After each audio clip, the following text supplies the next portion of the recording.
लिख लिया? देखिए इसको, 7 नंबर क्वेश्चन क्या कह रहा है?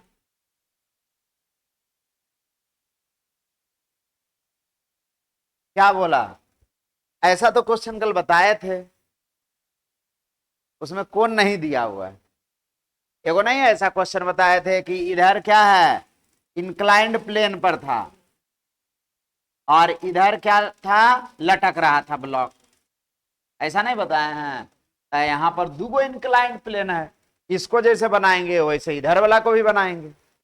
इसमें दिक्कत क्या आ रहा होगा कि एंगल नहीं, ये वाला बात नहीं बताया हुआ है कि किसी त्रिभुज की भुजा 3:4:5 के अनुपात में दिया रहे, तो ये 5 मीटर के सामने वाला कौन होगा, समकोण। याद है? अरे 3 का स्क्वायर प्लस 4 का स्क्वायर करेंगे बराबर 5 का स्क्वायर आएगा या नहीं? मतलब ये कैसा है, पाइथागोरस थ्योरम का पालन कर रहा है। और पाइथागोरस थ्योरम किसके लिए वैलिड है? जब भी है तो राइट एंगल ट्रायंगल के लिए वैलिड है। मतलब ये वाला एक समकोण त्रिभुज होगा, और समकोण त्रिभुज जो सबसे बड़ी भुजा है उसके सामने वाला कोण समकोण होगा, और इस बड़ी भुजा के सामने वाला कोण 53 डिग्री, और इसके कितना, 37 डिग्री। बताए थे ऐसा कभी? अरे कोई दिक्कत है? सबसे बड़ी भुजा के सामने वाला कोण समकोण, उसके बाद बड़ी भुजा के सामने वाला कोण 53 डिग्री, और उसके सबसे छोटी भुजा के सामने वाला कोण 37 डिग्री। नहीं हो गया? कोई दिक्कत है? कोई दिक्कत है तो बोलिए। अब इसका फ्री बॉडी डायग्राम बनाएंगे तीनों का बारी बारी से, दोनों का। नहीं बनाएंगे? क्या पूछ रहा है? बोला दिए गए चित्र में सभी घर्षण रहित है, रस्सी दोनों द्रव्यमान का त्वरण ज्ञात करें। नहीं बात समझे? इसका मान लेते हैं कि ये त्वरण कहां होगा, ये त्वरण कहां होगा, बताइए। इसका त्वरण यदि मानना होगा तो ये नीचे की ओर आएगा, तो ये कहां जाएगा, ऊपर की ओर। आप ऐसा एक इंक्लाइंड प्लेन बनाइए, बनेगा जी ऐसा। इधर वाला का पहले बनाए, ये इंक्लाइनेशन कितना है, 53। हुआ या नहीं? कोई दिक्कत है? कोई दिक्कत है तो बोलिए। यहां पर इस पर एगो ब्लॉक रख दिए, कितना जगह से ये ब्लॉक संपर्क में है, 2 जगह से। कितना जगह से? फोर्स टोटल कितना लगेगा, कितना फोर्स लगेगा, 3। कौन कौन? इधर लगेगा एगो टेंशन फोर्स, नहीं रस्सी द्वारा कौन सा फोर्स लगता है, और कॉन्टैक्टिंग सरफेस के परपेंडिकुलर डायरेक्शन में, और नीचे की ओर कल बताए थे एकदम सेम, नहीं बताए थे? यम मास कितना है, 1, ये आ जाएगा 1 जी, या 1 और इंटू 10 मान लेते हैं तो कितना आ जाएगा, 10 इसका वैल्यू आ जाएगा। नहीं आ जाएगा? अरे आएगा या नहीं? कोई दिक्कत है? इधर लिख दिए हम लोग क्या चीज, टेंशन। माने थे इधर देख लो कल, इधर कौन सा एक्सिस, और इधर कौन सा एक्सिस, इधर कौन सा, वाई डैश। इसका 2 कंपोनेंट ये बताया गया था कि जितना कोण ये है उतना ही कोण मोबाइल कर रहा है ना ऑपरेट है, एगो झुनझुन्ना पेन ले रहेगा, इधर इधर टच करत रहेगा, इसी में देखते रहो। मैं बात समझा? पूछेगा नहीं आएगा तो डंडा से लगेगा बाप। इसको ऐसे करता है, तो क्या एगो ले लिया है, बात समझा? एगो खेलो में बंदर को ना, एगो बंदर को कैसे पकड़ा जाता है मालूम है?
हो गया। इसका एक्सेलरेशन किधर माने, इस डायरेक्शन में माने।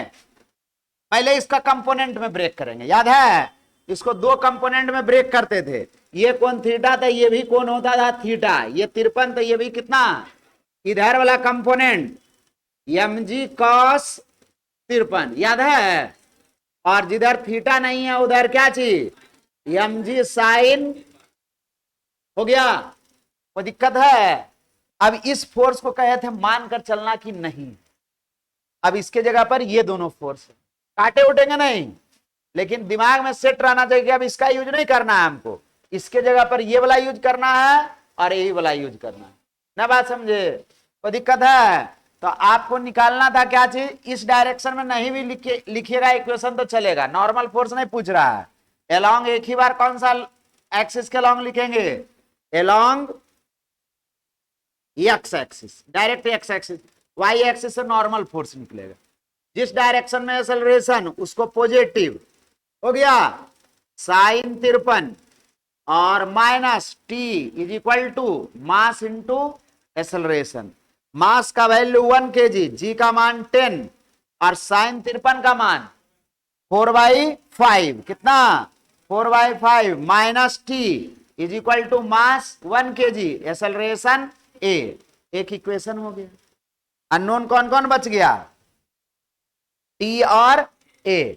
अब उसी तरह से दूसरा का फ्री बॉडी डायग्राम बनाएंगे, बनाएंगे जी। अब किसका फ्री बॉडी डायग्राम बनाएंगे, इधर वाला का, किसका, इधर वाला का फ्री बॉडी डायग्राम बनाएंगे तो ऐसा बनेगा, जैसा है वैसा ही बनाइए। ये वाला हो गया, ये कोण कितना डिग्री है, 37 डिग्री है, इस पर भी वही वस्तु रख दीजिए, रख दिए। अब इस भी, ये भी कितना जगह से संपर्क में है, दो जगह से, इधर टेंशन लगेगा और इधर नॉर्मल लगेगा और इधर लगेगा एम जी।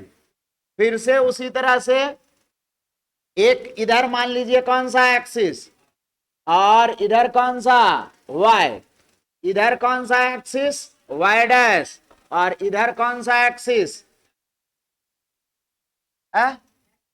अच्छा एक्स देवे नहीं किए, चलो एक्स देते हैं, किधरों एक तरफ एक्स मान लीजिए, इधर मान ले एक्स, इधर क्या मान लेते हैं एक्स, थोड़ा तिरछा लग रहा है, फोर्स गड़बड़ दिखा दी हम, गड़बड़ नहीं है मतलब लाइन सीधा नहीं, ऐसा। ये हो गया कौन सा टेंशन और ये हो गया नॉर्मल और ये कौन सा हो गया एम जी। इधर ये वाला लाइन हो गया और इधर ये वाला लाइन नहीं हो गया, इधर ये वाला लाइन हो गया, ऐसा। इसको मान लिए कौन सा एक्सिस, एक्स एक्सिस, और इसको कौन सा एक्सिस मान लिए वाई एक्सिस, इसको वाई डैश और इसको एक्स डैश। अब ये वाला 37, तो ये वाला भी कोण कैसा 37। अब इधर वाला कंपोनेंट ब्रेक करेंगे तो इधर जिधर थीटा उधर cos theta, M G cos 37 और इधर एम जी साइन 37, यही ना। इसका एक्सेलरेशन ऊपर की ओर है। अब एक्स एक्सिस के लॉन्ग लिखिए मोशन इक्वेशन फिर से, जिधर एक्सेलरेशन उसको कैसा पॉजिटिव, एलॉन्ग कौन सा एक्सिस एक्स एक्सिस, बताइए जरा, एक्स एक्सिस के long T minus M G sine 37 is equal to mass into acceleration. अब बताइए टी का मान तो टी रह गया, मास कितना था साइन 37 का मान और मास कितना आ गया, ये इक्वेशन कौन सा हो गया, एक्सेलरेशन पूछा था, दोनों को जोड़ दीजिए, टी से टी कट जाएगा, बाकी का कैलकुलेशन कर लीजिए, बन जाएगा, बनाइए।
बाई 1 प्लस 2 क्या हो जाएगा, ये आ जाएगा 8, 8 आएगा जी, ये 2 से कट जाएगा, 4 दूना 8 minus T is equal to a, और ये इक्वेशन बच गया कितना, ये कट जाएगा 2 से, तो T minus 6 is equal to a, ये कट जाएगा, आया जी, तो 8 में से 6 गया तो 2 और 2a, तो a का वैल्यू कितना आ गया, नहीं आ गया, 2 को डिवाइड कर दिए, 1 मीटर पर सेकेंड स्क्वायर, कोई दिक्कत है। अब प्रोबेबली जो इसमें क्वेश्चन था उस पर एक सूडो फोर्स का क्वेश्चन, ये क्वेश्चन बनाए क्या, ये बना ही लिए, ये बना ही लिए, ये वाला कांस्टेंट रिलेशन का, ये कांस्टेंट, ये वाला बताया था क्या 4 नंबर,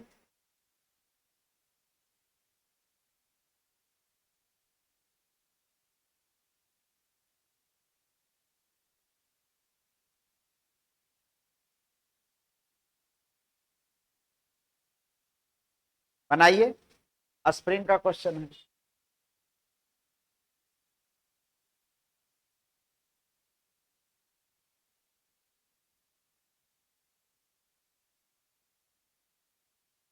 लिखिए,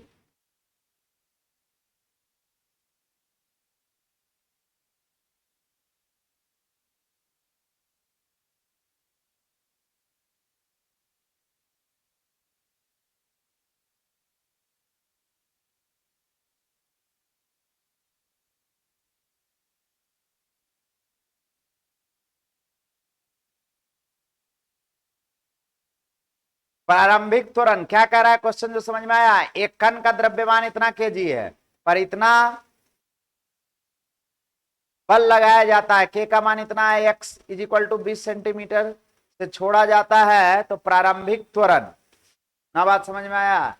जैसे मान लेते हैं हम लोग ऐसा, एक स्प्रिंग है,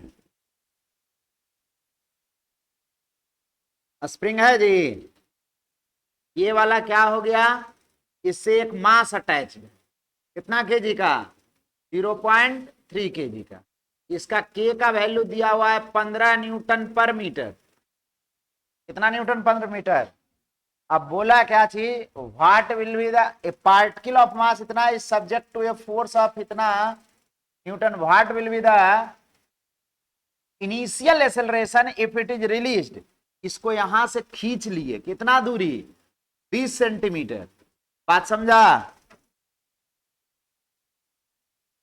यहां पर लाए 20 सेंटीमीटर, उसके बाद छोड़े, तो छोड़े तो फोर्स लगाएगा स्प्रिंग किधर, उधर, कितना के बराबर, के एक्स के बराबर, ना बात समझ में आया।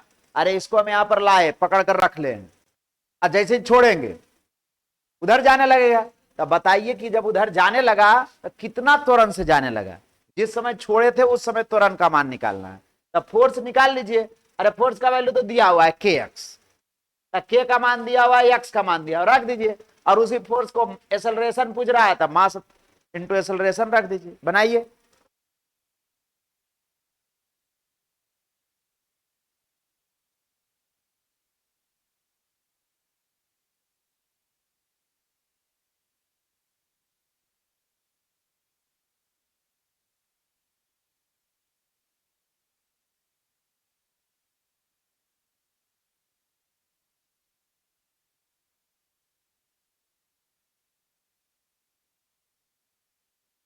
हाँ बोलिए, फिर से एक बार समझा दे, पहले आप क्या करिए, यहां तक खींचे, खींच कर पकड़े हुए हैं, तो स्प्रिंग कितना फोर्स लगा रहा था, माइनस ऑफ के एक्स, या के एक्स भी कह सकते हैं, इस डायरेक्शन में, एक्स तो डायरेक्शन को दिखा रहा है कि हम जिस डायरेक्शन में लगाए थे उसके अपोजिट डायरेक्शन में खींच कर रखे हुए, हम जैसे ही छोड़े, छोड़े तक केवल स्प्रिंग फोर्स लगाते रहा, कितना के बराबर, के एक्स के बराबर। अब जो फोर्स लगाया, पूछा इसका एक्सेलरेशन कितना होगा, तो जो स्प्रिंग फोर्स लगाया वो न्यूटन का द्वितीय गति नियम के अनुसार मास इंटू एक्सेलरेशन के बराबर होगा, तो इसी के एफ के जगह पर एम रख देंगे, और यहां पर रख देंगे के का वैल्यू, एक्स का वैल्यू, और एम ए इस फोर्स के जगह पर रखेंगे, तो आ जाएगा मास का वैल्यू दिया हुआ है, एक्सेलरेशन का वैल्यू निकल जाएगा। निकला?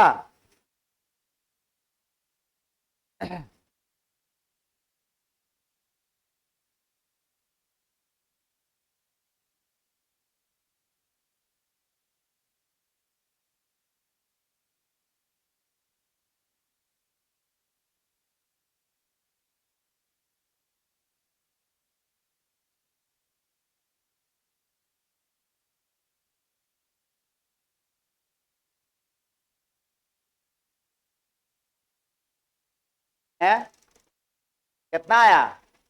अरे करो ना, स्प्रिंग फोर्स बराबर क्या चीज, एफ बराबर के एक्स। माइनस में रख सकते हैं, नहीं भी रख सकते हैं, माइनस माइनस में रख लो। के का वैल्यू कितना आ गया 15, एक्स का वैल्यू 20 सेंटीमीटर को मीटर में बदलेंगे, तुम लोग ऐसे रख दिया होगा। ये काट लीजिए, तब 15 दूना 30 और बटा 10 कितना आ गया माइनस, मतलब स्प्रिंग कितना लगाएगा force, F is equal to, यह स्प्रिंग फोर्स है। कौन सा फोर्स है? जब हम फोर्स हटा लिए अपना वाला तो केवल स्प्रिंग फोर्स लग रहा था। बात समझ में आया? कितना के बराबर? 3 न्यूटन के बराबर आ गया। आया या नहीं? अब हम लोग न्यूटन का गति नियम से सोचें, according to Newton law of motion, F बराबर क्या चीज पढ़े थे, एम ए। बताइए, तब मास का वैल्यू कितना हो जाएगा, इसी एफ के वैल्यू रख दीजिए, एम ए बराबर कितना -3 न्यूटन। तो मास का वैल्यू 0.3 दे दिया है, -3। अब ए का वैल्यू कितना आ जाएगा, -3 और बटा कितना, -3 और बटा 0.3, डेसिमल को हटा दिए, कितना आ गया -10 मीटर पर सेकेंड स्क्वायर। मतलब जिधर स्प्रिंग लगा रहा था इसी को 10 मीटर भी लिख सकते हैं, in the direction of force exerted by the spring. मतलब जिस डायरेक्शन में स्प्रिंग बल लगा रहा है उसी डायरेक्शन में क्या लगाएगा, एक्सेलरेशन भी होगा। ऐसे बनाएंगे और क्या, लिख लीजिए।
चलिए पढ़ते हैं पांचवा चौथा फोर्स कौन सा, तीनों को ना फोर्स अभी पढ़े हैं?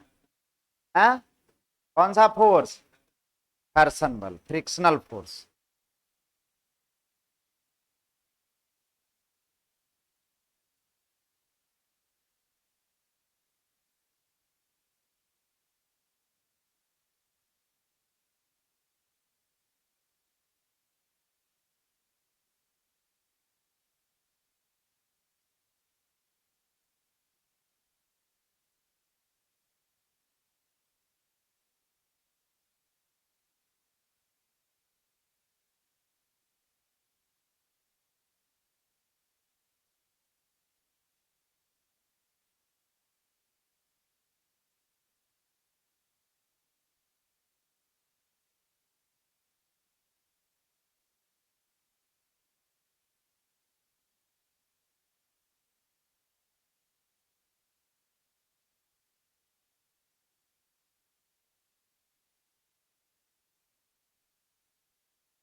हो गया।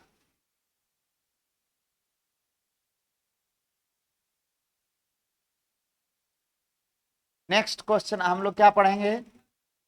हाँ लिखे तो, घर्षण बल।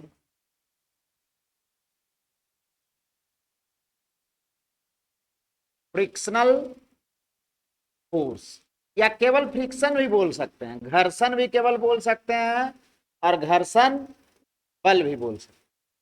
केवल घर्षण भी बोलेंगे तो वही बात है, और घर्षण बल भी बोलेंगे तो वही बात।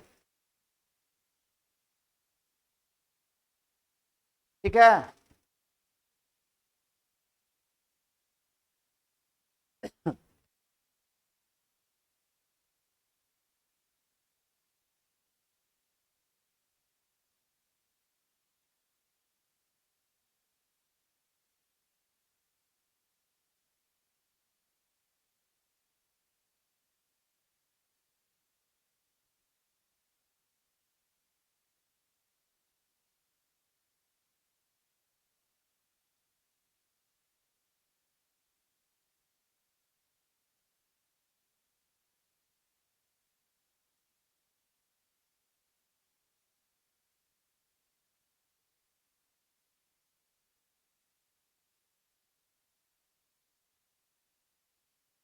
देख लिए, देखिए, जब दो सतहों के बीच,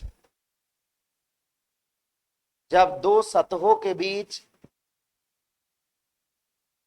आपेक्षिक गति, जब दो सतहों के बीच आपेक्षिक गति होती है या आपेक्षिक गति की प्रवृत्ति रहती है, गति होती है या आपेक्षिक गति की प्रवृत्ति होती है, आपेक्षिक गति की प्रवृत्ति होती है, तो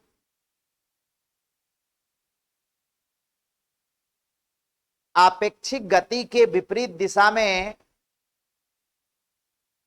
विपरीत दिशा में एक बल कार्य करता है, एक बल कार्य करता है,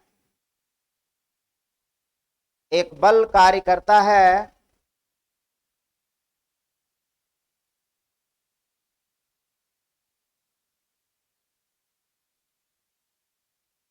एक बल कार्य करता है, घर्षण बल कहलाता है।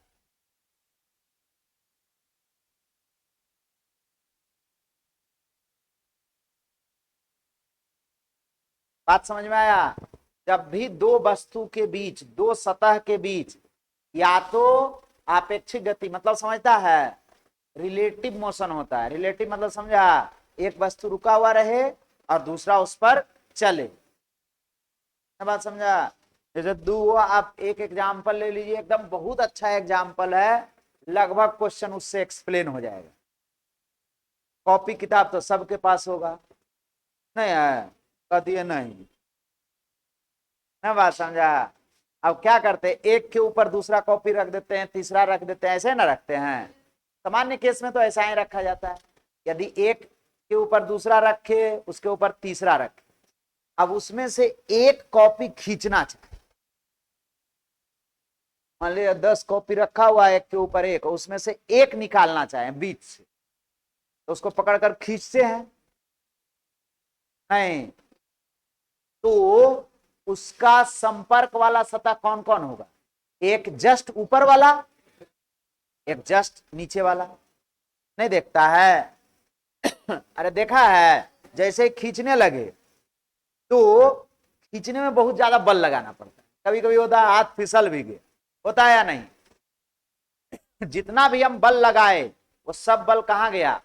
यदि नहीं खिंचाया तो सब कहां चला गया? घर्षण बल। कहां चला गया? घर्षण बल में। बात समझ में आया? दो बात लिखा है, या तो आपेक्षिक गति की प्रवृत्ति, जैसे हम इसको लगाए, इस पर फोर्स, क्या ये चलने लगा? नहीं चला। इसका मतलब जितना बल हम लगा रहे हैं वो सब का सब बल इसके सतह, पृथ्वी सतह और इसका जो निचला सतह है कांटेक्ट में, उसके बीच एक घर्षण बल लग रहा होगा। कहां? पीछे की ओर, जिस डायरेक्शन में हम लगाए उसके अपोजिट डायरेक्शन में। बात समझ में आया? हम बल लगा रहे हैं लेकिन चल नहीं रहा है, तब घर्षण बल लग रहा है इसके सतह और इसके संपर्क वाला सतह के बीच। यदि बल लगाते, चलने भी लगता, तब पर भी एक घर्षण बल लग रहा होता। कौन सा डायरेक्शन में? विपरीत डायरेक्शन। बात समझ में आया? कोई भी वस्तु या तो चले या फोर्स लगाए नहीं चला, लेकिन प्रवृत्ति तो हो सकता है कि चल जाए। हम बल लगा रहे हैं तो एक हो सकता है ना कि चले, अरे हो सकता है या नहीं? तो ये टेंडेंसी ऑफ मोशन है, इसको कहते हैं टेंडेंसी ऑफ मोशन या आपेक्षिक गति की प्रवृत्ति। टेंडेंसी मतलब हो सकता है कि ये चले। बात समझ में आया?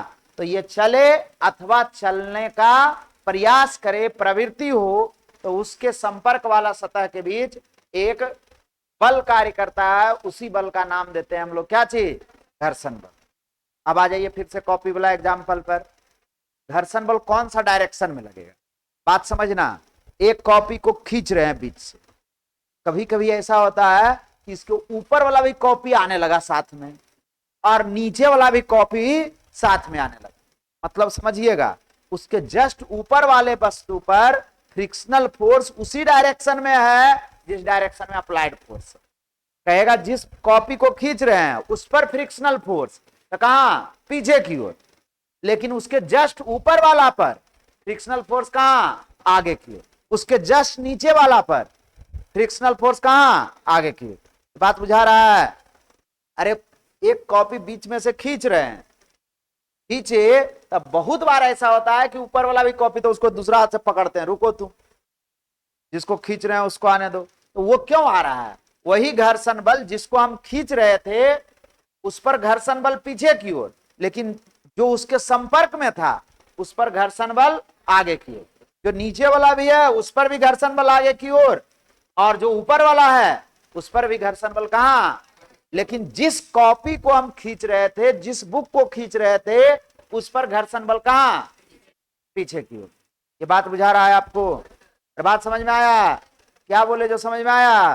कोई दिक्कत है इसमें? कोई दिक्कत है तो बोलिए। हमेशा घर्षण बल लगता है संपर्क वाला सतह के समांतर।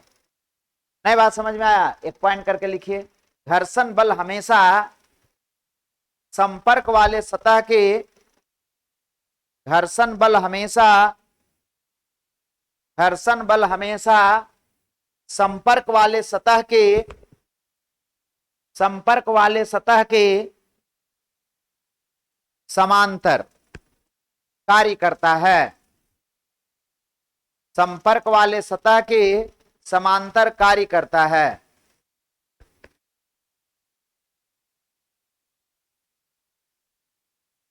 देखिएगा, घर्षण बल की दिशा, नेक्स्ट पॉइंट में, घर्षण बल हमेशा संपर्क वाले सतह के समांतर कार्य करता है। हमेशा संपर्क वाले सतह के समांतर कार्य करता है।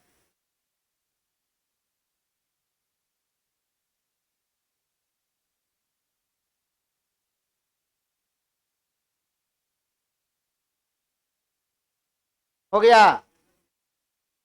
नहीं लिखा अभी तक? किसका छूट गया? संपर्क वाले सतह के समांतर कार्य करता है। दूसरा पॉइंट में लिखिए, घर्षण बल की दिशा वस्तुओं के बीच आपेक्षिक गति के विपरीत होता है। घर्षण बल की दिशा वस्तुओं के बीच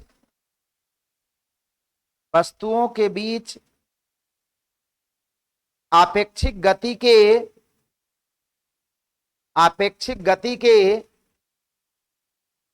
विपरीत दिशा में होता है।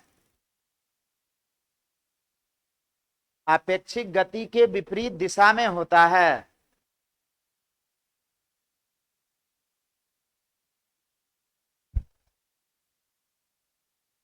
लिख लिए?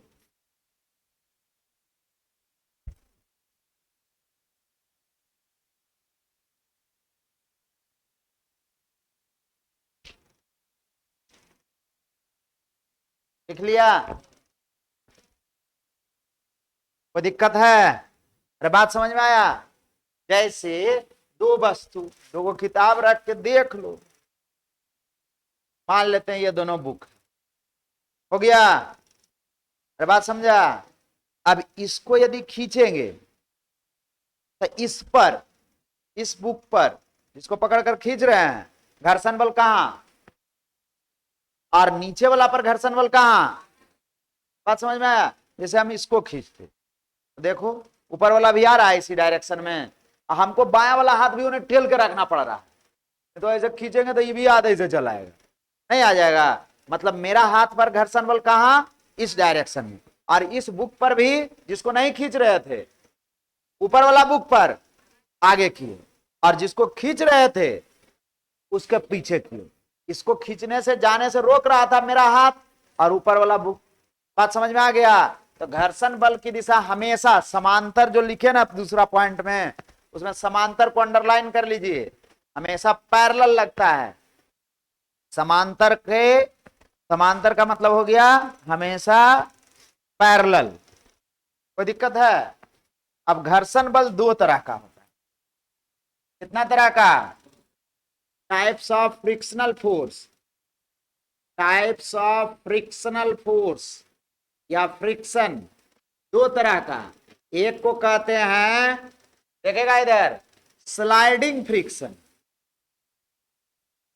स्लाइडिंग फ्रिक्शन, और दूसरे को कहते हैं क्या चीज? Rolling friction. क्या कहते हैं? Rolling friction. अभी फिलहाल हम लोग को रोलिंग फ्रिक्शन के बारे में कुछ नहीं पढ़ना है। ये रोटेशनल मोशन में जब रोलिंग मोशन पढ़ेंगे तब रोलिंग फ्रिक्शन लगेगा। बात समझे? अभी फिलहाल रोलिंग फ्रिक्शन के बारे में चर्चा नहीं करेंगे। अब स्लाइडिंग फ्रिक्शन ही दो तरह का होता है। एक को कहते हैं स्टैटिक फ्रिक्शन, और दूसरा को कहते हैं क्या चीज? Kinetic friction. काइनेटिक फ्रिक्शन, इसको कहते हैं सर्पी घर्षण। हिंदी में क्या बोलेंगे? सर्पी घर्षण। और इसको कहते हैं लोटनिक घर्षण।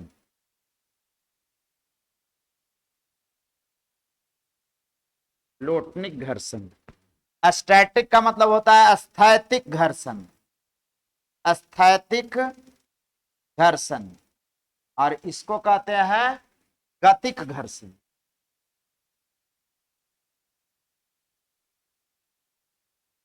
बात बुझाया? रोलिंग फ्रिक्शन सब लोग जानते हैं, अभी फिलहाल उस पर नहीं, लेकिन एग्जाम्पल आपको बता देते हैं। साइकिल का पहिया लुढ़ाते हुए जा रहा है, रोलिंग मोशन कर रहा है, उसको कहते हैं रोलिंग मोशन। समझना, तीन गो मोशन पढ़ना है, तीनों सुनने में एक ही जैसा लगता है, सर्कुलर मोशन, रोटेशनल मोशन और रोलिंग मोशन। अंतर बुझा रहा है तीनों में? बुझा रहा है? सर्कुलर मोशन, रोटेशनल मोशन और क्या चीज? Rolling motion. और एक मोशन जो अभी हम लोग पढ़ रहे हैं उसको कहते हैं लीनियर मोशन या रेक्टिलिनियर मोशन या वन डायमेंशनल मोशन, जो कह लीजिए। बात समझ में आया? सब बात अभी छोड़िए। रोलिंग का मतलब होता है साइकिल का पहिया, जैसे साइकिल चला रहे हैं तब पहिया जो मोशन कर रहा है उसको कौन सा मोशन कर रहे हैं? रोलिंग। कोई भी वाहन चल रहा है, पृथ्वी सरफेस पर चल रहा है, वो सब वाहन का पहिया कौन सा मोशन कर रहा है? Rolling motion. या ड्रम नहीं देखा है, बड़ा सा तेल का ड्रम है या सिलेंडर गैस वाला, ऐसे करते हैं, सिलेंडर को लुढ़ा दिए और पैर से मार रहे हैं, जा रहा है, तो कौन सा मोशन कर रहा है? Rolling motion. जितना में भी पहिया घूम रहा है और आगे बढ़ते जा रहा है, तब पहिया कौन सा मोशन कर रहा है? Rolling motion. कोई भी पहिया हो, उस साइकिल का हो या एरोप्लेन का, जब तक वो चल रहा है, घूमते हुए आगे बढ़ रहा है, वो सब कौन सा मोशन का एग्जाम्पल है? रोलिंग मोशन है। बेलन भी तब, अरे पहिया हुआ, रिंग हुआ, यही सब में दिमाग लगाते रहो। बात समझे? जो चीज, आप बोतल को लोगड़ा दिए, रोलिंग मोशन हो गया, पाइप को लोगड़ा दिए, तब पर भी रोलिंग मोशन हुआ। गांव में चक्का नहीं ऐसा लोग आता था, वो साइकिल वाला ले लिए और उसको ऐसे डंडा से मारते हुए जा रहे हैं, मजाक करता है। पढ़ना है, रोलिंग मोशन कर रहा है, उसमें एक्सेलरेशन वेलोसिटी जितना आसानी से ऐसे लुढ़ाया है ना, अगर दुगना कठिन यहाँ लगेगा, उसी का क्वेश्चन आएगा। कैसे हम ऐसे चक्का के एक बार लुढ़ा लिए, को डंडा ले लेते थे, अन्य तो हाथे से दे रहे हैं, अब दौड़ जा रहे हैं पीछे पीछे, ऐसा किया है? अरे किया है या नहीं? वही रोलिंग मोशन है। अब जो चीज का लोगड़ाना है लोगड़ा लीजिए। सब क्या चीज का एग्जाम्पल है? रोलिंग। सिक्का को ऐसे लोगड़ा लिए, नहीं लोगड़ाया कभी? बात समझे? बॉल भी रोलिंग मोशन कर रहा है, बॉल को भी ऐसे लोगड़ा दिए, फुटबॉल को ऐसे, अब उछल कर जा रहा है तो रोलिंग मोशन नहीं, ऐसे लोगड़ा कर छोड़ दिए तो रोलिंग मोशन। अभी फिलहाल रोलिंग मोशन पर ज्यादा चर्चा, सबसे लास्ट रोलिंग मोशन आ गया, मतलब मोशन का कहानी खत्म हो गया। अब लास्ट में आ रहा है, तो जितना बात पीछे पड़े हैं सब का जरूरत पड़े। बात समझ में आया क्या बोले? इसलिए अभी उस पर ज्यादा चर्चा नहीं करिए। अभी हम लोग आते हैं स्लाइडिंग फ्रिक्शन। स्लाइडिंग फ्रिक्शन मतलब वैसे लुगड़ाने वाला को छोड़कर जितना भी फ्रिक्शनल फोर्स लगेगा वो सब क्या है? Sliding friction. जैसे अभी हम इसको, मोबाइल को इस पर रख कर ऐसे खींच रहे हैं, कौन सा फ्रिक्शनल फोर्स लग रहा होगा? Sliding friction. बात समझ में आया? कौन सा फ्रिक्शनल फोर्स लग रहा होगा? ऊपर नीचे कर रहे हैं, कौन सा फ्रिक्शनल फोर्स लग रहा है? Sliding friction. बात समझ में आया? या कॉपी या बुक को इस पर खींच रहे हैं ऐसे, तो कौन सा फ्रिक्शनल? Sliding friction. बात समझ में आया? या बक्सा है उसको खींच रहे हैं, या बेंच को नहीं होता है कि खींच के निकालो इसको, तो कौन सा फ्रिक्शनल फोर्स लग रहा है? बात समझ में आया? कॉपी खींच रहे थे, स्लाइडिंग फ्रिक्शन। बात समझे?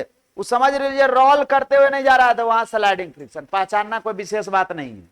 अब इसमें भी दो तरह का, जब हम फोर्स लगाए और नहीं चला तो स्टैटिक, जब फोर्स लगाए नहीं चला तो इसके सरफेस के बीच जो घर्षण बल लग रहा होगा उसको कहेंगे कौन सा? स्टैटिक फ्रिक्शन या स्थैतिक घर्षण। अब फोर्स लगाए ये चलने लग गया तो फिर कौन सा? काइनेटिक फ्रिक्शन, गतिक घर्षण। बात बुझाया क्या बोले?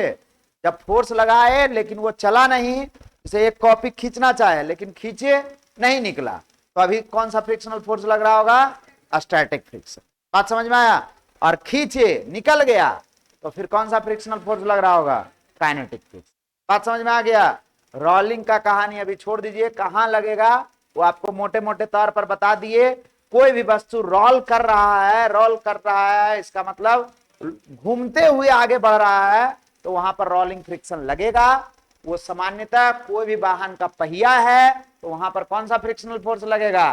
Rolling friction. बात समझ में आया? तो बताओ खड़ा होके, हाँ बताइए, स्टैटिक फ्रिक्शन कब लगता है?